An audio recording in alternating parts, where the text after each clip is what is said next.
Why aren't you talking about the... Stop. Are you following improv rules? Stick with me, I know, but it makes sense.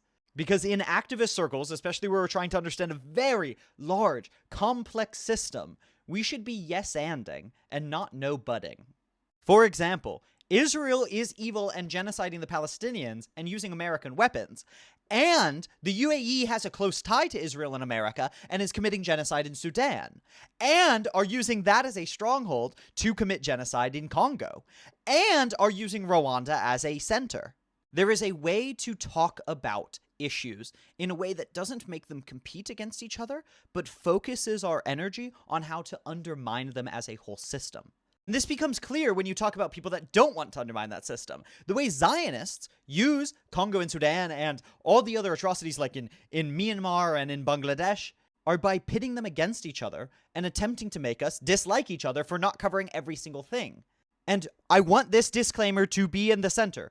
I understand why people are drawn to make this point. Because yes, there is racism in why people focus on Palestine and not Sudan or Congo. And racism in why people aren't talking about Myanmar or Bangladesh. This is true. It's not my place to critique people that are coming from that position. But I want to offer as an alternative to everyone, especially those that are not coming from the oppressed or attacked backgrounds, that one of the best ways to actually compellingly communicate on these issues is to connect it to issues that you already care about and bring it into a larger metastructure, because they are. All of these are outgrowths of imperialism generally and capitalism universally.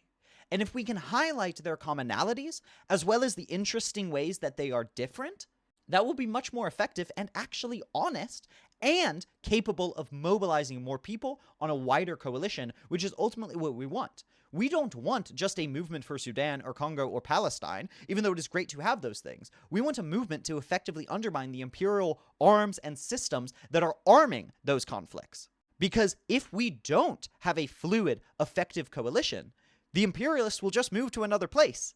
And then they will play the game and instrumentalize some of y'all to play the game along with them and go, why aren't you bothered about our new conflict? It's a nasty game. It's made to pit us against each other. And there are reasons that it works and doesn't that I don't want to undermine. And I'm not attempting to insult anyone that has engaged in that. I understand it. But please, at least when you are called to make that sort of point, consider talking about it as, yes, Palestine is very important. And have you noticed how the American empire is outgrowth here? And have you noticed how wide this empire is here? Because we should be paying attention to them. But we should also be building a system and coalition to effectively undermine all of them together.